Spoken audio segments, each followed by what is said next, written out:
Welcome back to the deep dive. Today, we're taking a pretty massive step back from the usual stats and figures. We are looking at a figure who, frankly, transcends his sport. He really does. You know, usually when we grab a stack of research on an athlete, it's all about win percentages, batting averages, championships. It's math. Right, it's quantifiable. Exactly. But today, Mm-hmm. today feels different. We are looking at someone who exists almost in the realm of mythology. It really is rare that a sports figure becomes a sort of philosophical study, but that is exactly what we have today. We are unpacking the life, the mind, and of course, the tragedy of Ayrton Senna. The Brazilian Formula One driver. And look, I'll be honest, before digging into this source material, I knew the name. Sure. I knew he was fast. But reading through this, it's not just a sports biography. It feels almost Shakespearean. It's got everything. It's a study in contrast, isn't it? It is. You've got this ruthless, almost scary aggression on the track, combined with this deep, monk-like spirituality off it. And our mission for this deep dive is to try and reconcile those contrasts. We have a very comprehensive biographical record here, covering everything from his childhood in São Paulo to that fateful weekend in Imola. And we really want to look beyond the numbers, right? We have to. Beyond the 3 world championships and the 41 wins, we need to figure out how a man can be so compassionate that he literally stops his race to save a rival's life. An unbelievable story. Yet so ruthless that he's willing to crash into a teammate at, 170 miles per hour just to prove a point. That is the core paradox, isn't it? And for the listener wondering, so what? Why are we talking about a driver who died 30 years ago? I think the answer is that Senna's story is the ultimate case study in the price of perfection. It is. And as the sources point out, his tragedy is the reason modern racing drivers survive crashes that used to be, well, they used to be fatal. He changed the sport forever. Exactly. His legacy is written in the safety standards we see today. But to understand the end and the weight of that legacy, we have to go all the way back.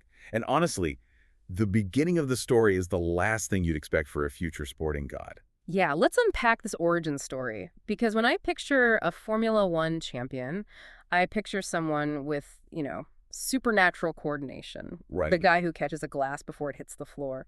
But the source material says that as a kid, Senna was clumsy. Clumsy is putting it mildly. He was born into a wealthy family in São Paulo in 1960. His father, Milton, was a successful factory owner. But little Ayrton, or Baco as the family called him, had significant motor coordination issues. Like, what are we talking about specifically? We're talking about a 3-year-old who struggled to climb a flight of stairs. He was dropping things, tripping over his own feet. It was noticeable. That's wild. Did his parents think it was just a phase, or were they actually worried? Oh, they were genuinely worried. They actually took him to a doctor to get an electroencephalogram, an EG, to check for any kind of neurological damage. Wow. They thought there might be something fundamentally wrong with his brain function. And what did they find? The results were totally normal, no abnormalities whatsoever. He wasn't uncoordinated in a medical sense. He was just untethered. He didn't have a focus. Okay, so that brings us to the aha moment, the thing that changes everything. Yes. His father, Milton, was a huge fan of motor racing. He sees his kid struggling with basic movement, and he decides to build him a toy. A toy. Well, a vehicle. Milton owned a metalworking factory, so he had the tools and the skills.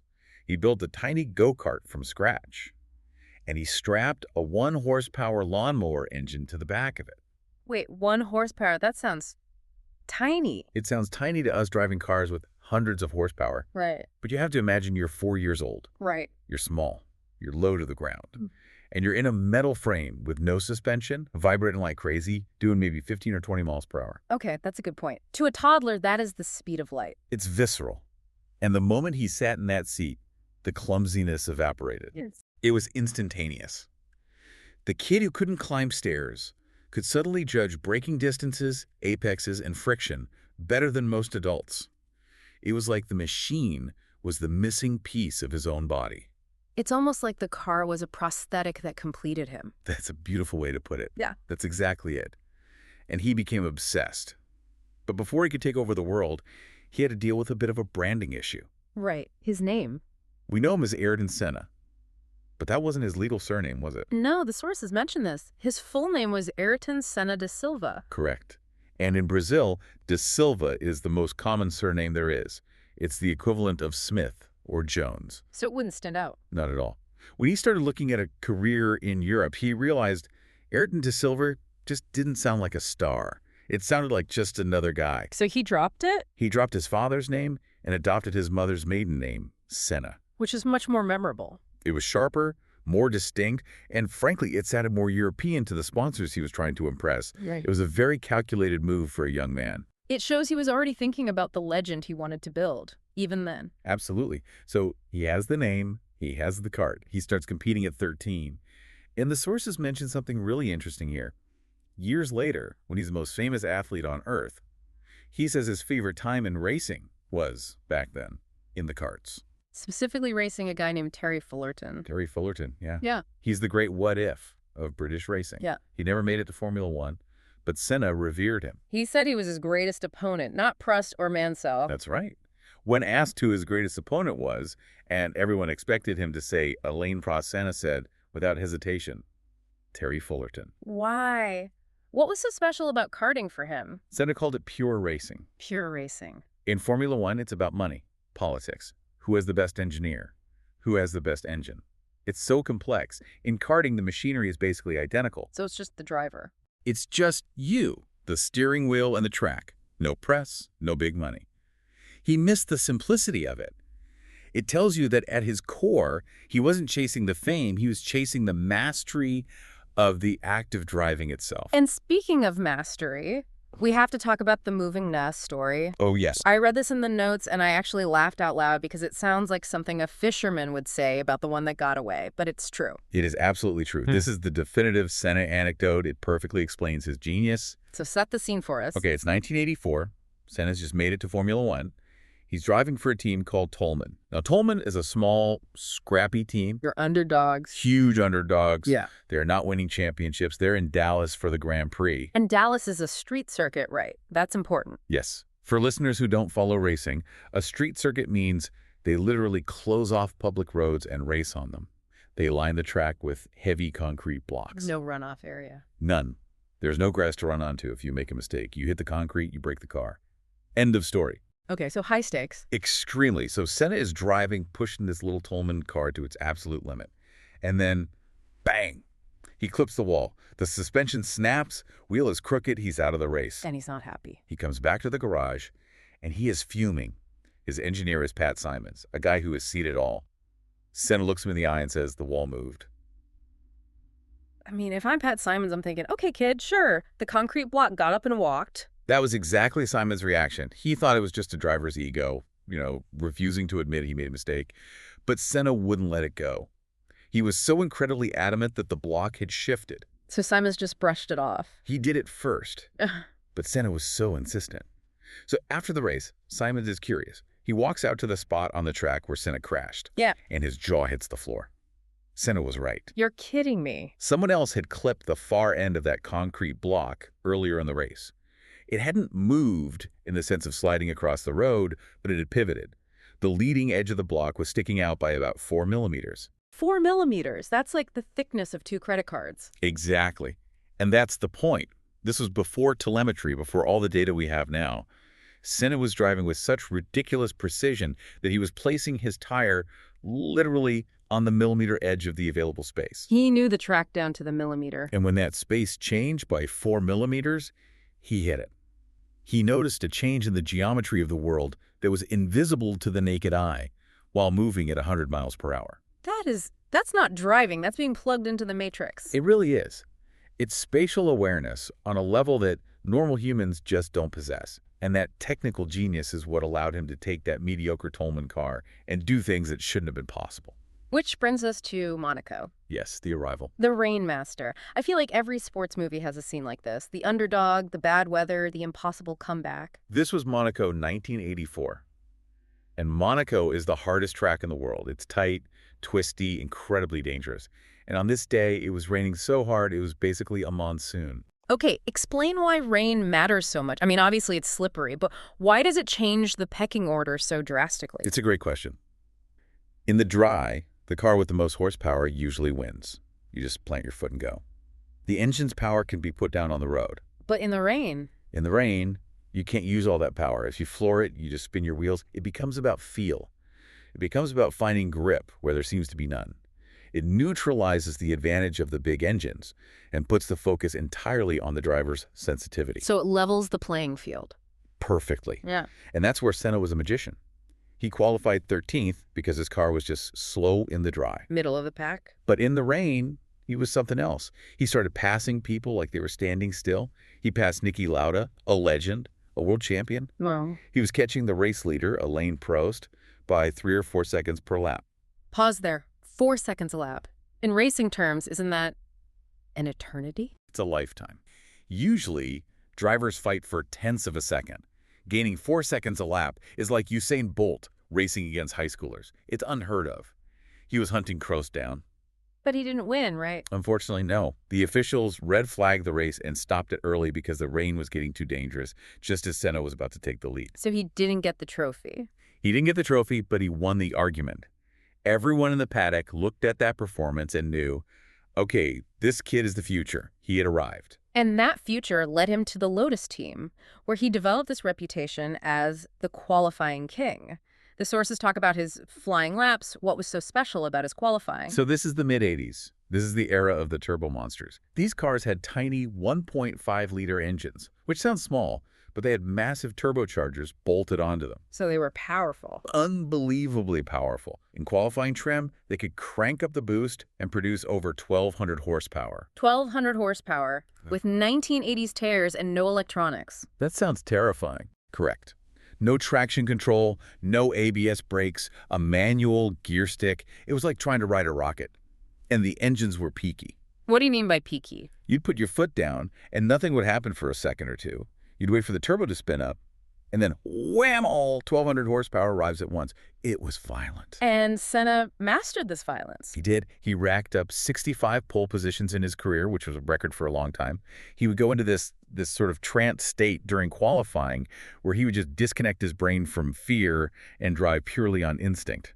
There's that spirituality creeping in again. But he wasn't just there to qualify fast. He wanted the championship. Of course. And to get that, he had to beat the best. This sets up the central conflict of his life, Alain Prost. The professor. Right, they called Prost the professor. Why that nickname? Because Prost was calculating, he was methodical, he drove with his head, not his heart. He would happily settle for second place if it meant getting good points for the championship. A long-term strategist. Exactly. He was political, smooth, always thinking about the long game. Senna was the opposite. Senna was all fire. He was intense, emotional, uncompromising. To Senna, second place was just the first loser. Oil and water. Completely. And in 1988, they become teammates at McLaren. That sounds like a disaster waiting to happen. It was the dream team, on paper, but a complete nightmare in the garage. They had the best car by a mile, the McLaren MP44. How good was it? They won 15 out of 16 races that year. Total domination. Wow. But the tension between them was unbearable. Senna won the title in '88, his first. But by 1989, they weren't even speaking to each other. And this all comes to a head at Suzuka, Japan. 1989, the crash. This is the moment the rivalry turned into an all-out war. It's the second-to-last race of the season. The maths are simple. Senna has to win to keep his title hopes alive. If Prost finishes ahead of him, Prost is champion. So it's do or die for Senna. It is. Late in the race, Senna is catching him. He dives down the inside of Prost at the final chicane, a slow S-bend just before the main straight. Does Prost give him room? No. Prost sees him coming and just turns into the corner as if Senna isn't there. He closes the door. And they collide. They crash. Their wheels lock together. They slide to a stop, stuck in the middle of the escape road. So they're both out, and Prost wins the championship? Prost thinks so. He unbuckles and gets out of the car. He's celebrating. He thinks, I've won the championship. But Senna? What does Senna do? Senna waves his arms frantically at the marshals. He gets them to give him a push start. His engine fires up. He drives through the escape road, pits for a new front wing, and drives like a demon to come back and win the race. That is incredible resilience, just refusing to give up. It was a heroic drive. But then the politics kicked in. The FIA president at the time was a man named Jean-Marie Balestre. He was French, like Prost. I see where this is going. After the race, the stewards disqualified Senna for cutting the chicane when he rejoined the track after the push start. So they took the win away. They took the win and the championship away. Senna was convinced it was a conspiracy, that Balestre manipulated the result to hand the title to his countryman, Prost. And that feeling of persecution, that's dangerous fuel for someone with Senna's intensity. It curdled inside him. He felt the system was rigged against him. And that anger simmered for a whole year until they were back at Suzuka in 1990. The sequel. The revenge. Yeah. This time the roles are flipped. Senna is leading the championship. If neither of them finishes the race, Senna wins the title. Okay, so Senna qualifies on pole position. That should be good for him, right? The best starting spot. You would think so. But at Suzuka, pole position was on the inside of the track. Now, you have to understand track evolution. The rubber on the track. Exactly. As cars drive around, they lay down rubber on the racing line. That rubber gives you more grip. The other parts of the track, the dirty side, are covered in dust, little marbles of rubber, and dirt. It's incredibly slippery. So pole position, the reward for being fastest, was actually on the slippery side of the road. Precisely. And Prost, in second, was on the clean side. Senna was furious. He argued with the officials to move pole to the clean side, which was logical. And they said no. They refused. Senna saw the hand of Ballister and the French conspiracy all over again. He felt he was being screwed. So before the race, he made a decision. A very cold decision. What was it? He told his team, if Prost gets a better start than me because he's on the clean side and gets to the first corner ahead, I am not going to back off. I'm going to the gap. If he turns in, we crash. He premeditated the crash. Essentially, yes. Ah. He set his terms, the lights go out.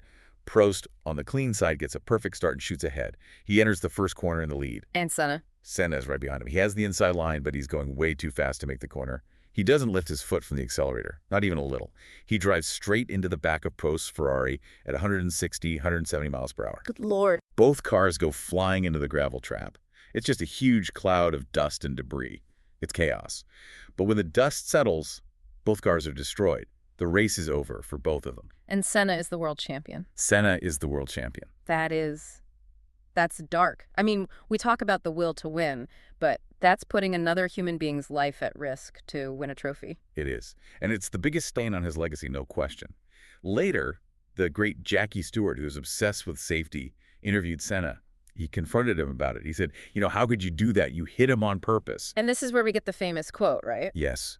Senna gets very defensive. He gives this iconic line, if you no longer go for a gap that exists, you are no longer a racing driver. It's such a cool line. It's on T-shirts. It's in movies. Yeah. But in the context of what happened. In context, it was a lie. He was justifying a deliberate crash. A year later, he admitted it. He admitted he did it because he was so angry about the politics of the year before. So it was pure revenge. It shows that his desire for what he saw as justice, or maybe just revenge, was stronger than his concern for sportsmanship or even safety. It's so hard to square that guy, the guy who uses his car as a weapon, with the hero of Brazil, who was supposedly this saintly, compassionate figure. That's the paradox. Yeah. Humans are messy. Senna was capable of extreme ruthlessness, but also extreme sacrifice. And to see that, let's look at 1991, the Brazilian Grand Prix. This is the flip side of the coin. He had never won at home before this, right? Which must have been a huge weight on him. Never. Imagine the pressure. He is the most famous person in Brazil, basically a deity to them, and he keeps failing at his home race in Interlagos. So what happened in 91? In 1991, he's leading the race comfortably. The crowd is going wild. It's finally going to happen. And then the gearbox starts to fail. Oh, no. He left fourth gear, then third, then a fifth. With a few laps to go, the gearbox jammed completely in sixth gear. Okay, I drive a manual. If I try to take a slow corner in sixth gear, the car just stalls. It has no torque. Exactly. And Interlagos has a very tight, slow infield section. Senna had to drive these slow, twisty corners in top gear. To keep the engine from stalling, he had to carry insane entry speed and slip the clutch constantly. The physical effort must have been enormous. The physical force required to wrestle the steering wheel, because remember, no power steering in these cars, was immense. He was screaming inside his helmet from the pain and exertion. He was in physical agony. He was. By the time he crossed the line to win, he didn't even celebrate. He passed out from exhaustion. His body went into muscle spasms. They had to lift him out of the cockpit. And the podium. On the podium, he could barely lift the trophy over his head. You can see the pain on his face. That image, seeing him struggle to lift the trophy, grimacing, I think that's what cemented the bond with the Brazilian people. I think you're right. Brazil was going through a terrible time. Hyperinflation, poverty, political corruption. Brazilians felt beaten down. And they saw him suffering. Seeing Senna suffer so much just to give him a moment of joy, a win. They saw their own struggle in him. He wasn't just a rich driver anymore. He was suffering with them. And yet, we have another example of his character from around this time that is just pure compassion, the Eric Comus incident. This is 1992 at Spa in Belgium. Yeah. A very fast, dangerous track. During practice, a driver named Eric Comus crashed heavily. And he was unconscious. He was knocked unconscious. His foot was stuck on the accelerator, so the engine was screaming at maximum revs, bouncing off the rev limiter. That's a ticking time bomb. It is. A hot engine, potentially leaking fuel, revving to its limit. Yeah. It's going to explode. The other drivers were slowing down and carefully driving around the wreckage. But not Senna. Senna didn't. He stopped his car on the track in the middle of a live session. He jumped out. On a live track, with other cars still coming at speed. Yes. He sprinted across the asphalt, risking his own life, reached into Comus's cockpit, and hit the kill switch to cut the engine.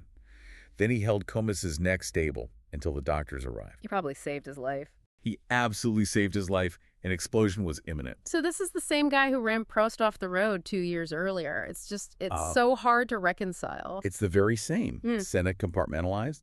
When the helmet was on and the flag was green, you were an enemy. But if you were hurt, if the game had stopped, his humanity rushed back in. He couldn't stand to see suffering. It's incredible. And we have to mention one last feat of driving genius before we get to the tragic end. Donington, 1993. The lap of the gods. Ah, yes. If you want to explain Ayrton Senna to someone in 60 seconds, you just show them this lap. Set it up. What was the situation? In 1993, it's raining, of course. Senna's in a McLaren that is technically inferior. It has a customer Ford engine. The Williams cars, driven by Prost and Damon Hill, are vastly superior. So he's at a disadvantage from the start. A huge one. Senna starts fourth, but he gets blocked at the first corner and drops to fifth. So he's in fifth place in a worse car, in the rain. By the end of the first lap, he is in first place. Wait, what? He overtook Michael Schumacher, Karl Wendlinger, Damon Hill, and his old rival, Alain Prost. 4 of the best drivers in the world in one lap in torrential rain. He was finding grip on the outside of corners where everyone else was tiptoeing. It looked like he was driving on dry asphalt while everyone else was on ice. It's the peak of his powers. But then, 1994 arrives. Yeah. And the tone of the whole story shifts completely. 1994. The dream move. Senna finally leaves McLaren to join Williams. This was supposed to be the coronation. Williams had dominated the last 2 seasons. So this was the super team. It was. But then the rulebook changed. The FIA banned all the gizmos, active suspension, traction control, launch control. All of it was banned. Can you explain active suspension briefly? Why was losing it such a big deal for that Williams car? Active suspension meant the car had a computer brain that was constantly adjusting the ride height at each wheel. It kept the car perfectly flat and stable through corners, which is crucial for aerodynamics. So it was a huge performance advantage. Massive. When they banned it, the Williams car reverted to normal springs and dampers. Suddenly, it was unstable. It was twitchy and unpredictable. The aerodynamics that were designed around the active system didn't work properly anymore. So Senna gets into this car expecting perfection, and instead he gets a beast. A beast he didn't trust. He was very vocal about it. He told the press, it's going to be a season with lots of accidents. He was stressed. He was 34 years old, which was getting old for a driver then. And he also suspected that his new rival, Michael Schumacher, was cheating. Yes. He was convinced that Schumacher's Benetton team was still using illegal traction control. There's that detail in the notes about him standing by the track to listen to the engines. Yeah, it shows his obsession. He would stand at the side of the track during practice sessions and listen to the sound of Schumacher's engine coming out of the corners, trying to hear the specific stutter of a traction control system cutting the power. He felt the playing field wasn't fair. So he goes into the third race, the San Marino Grand Prix at Imola, with 0 points. He's under immense pressure. And then the black weekend begins. I don't think there has ever been a darker, more cursed weekend in sports history. It started on Friday. With Rubens Barrichello's crash. Yes. Rubens Barrichello, a young Brazilian driver that Senna was mentoring, had a horrific crash. His car launched into the air at high speed and hit the top of a tire barrier. It looked awful. It was. He swallowed his tongue, broke his nose. Senna went to the medical center and was deeply shaken seeing his friend hurt. He was crying. But Barrichello survived. He did. Miraculously. But then came Saturday, qualifying. An Austrian driver named Roland Ratzenberger. He was a rookie, right? Barely made it to F1. A rookie, living his dream. He was fighting just to qualify for the race. His front wing broke at over 190 miles per hour. The car lost all its downforce. He hit the wall. It was a massive concrete impact. And he was killed instantly. He was. And you have to remember, no driver had died at a race weekend in 12 years. The sport had become complacent. They thought the cars were safe. The illusion of invincibility was shattered. In an instant, Yeah. Senna broke down. He commandeered a course car and went to the crash site himself to see it. He cried on the shoulder of Sid Watkins, the F1 doctor. And Watkins told him to quit. He did. Watkins told him, Ayrton, you're the three-time champion. You're the fastest man in the world. You've proven everything. Why don't you just quit? Give it all up. Let's go fishing. And what did Senna say? He said, Sid, I cannot quit. It wasn't, I don't want to. It was, I cannot. He felt a compulsion, a duty to continue. So Sunday morning arrives. The race is somehow going to happen. The mood in the paddock was just terrible. Mm-hmm. Senna was quiet, withdrawn. He called his girlfriend back in Portugal and just broke down crying on the phone. But he got in the car? He got in the car, and before he did, he took a small Austrian flag, Ratzenberger's flag, and he tucked it into the cockpit of his car. Why? He planned to wave it after he won the race to honor the man who had died the day before. That detail destroys me. He was thinking of someone else right until the very end. So the race starts, he leads, then lap 7, Tamburello corner. Tamburello in those days was a very fast, sweeping left-hand turn. You take it flat out without lifting at about 190 miles per hour. On lap 7, Senna's car it didn't turn. It went straight on. Do we know for sure why? What was the cause? The consensus, and what the evidence points to, is that the steering column failed. Senna had complained the steering wheel was in an uncomfortable position. The team had modified it.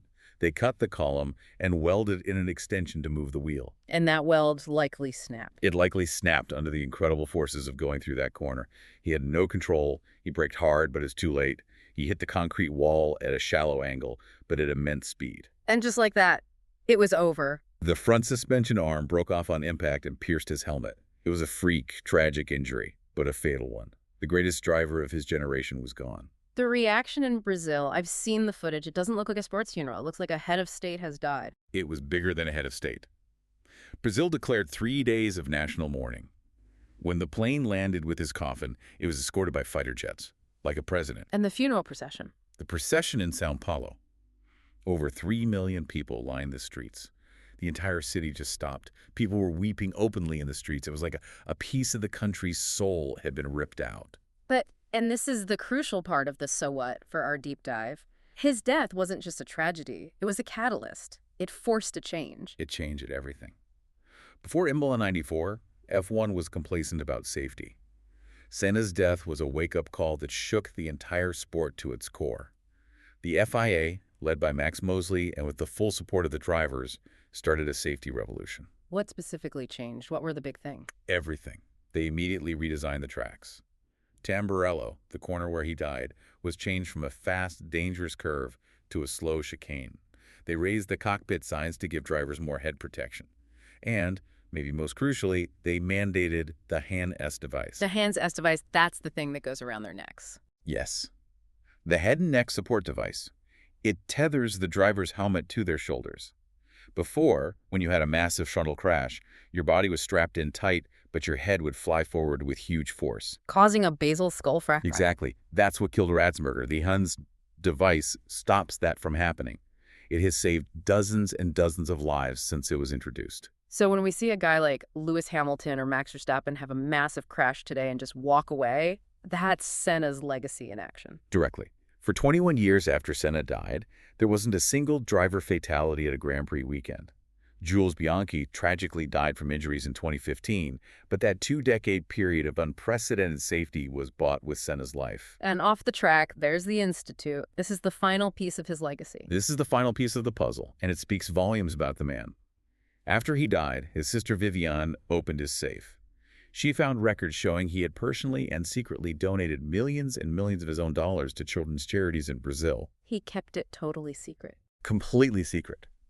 Because it wasn't for PR, it wasn't for the press, it was for his soul. And that became the Instituto Ayrton Senna. Yes, his sister used that discovery as the seed to start the Institute. Today, it's a massive NGO. They invest heavily in public education for poor children in Brazil. They've helped millions of kids get a better start in life. In a way, his impact on education in Brazil is now even bigger than his impact on racing. It's a heavy story. It's an incredible story. But as we wrap up, I want to leave the listener with a thought experiment. A Yep. what if? The great unknown.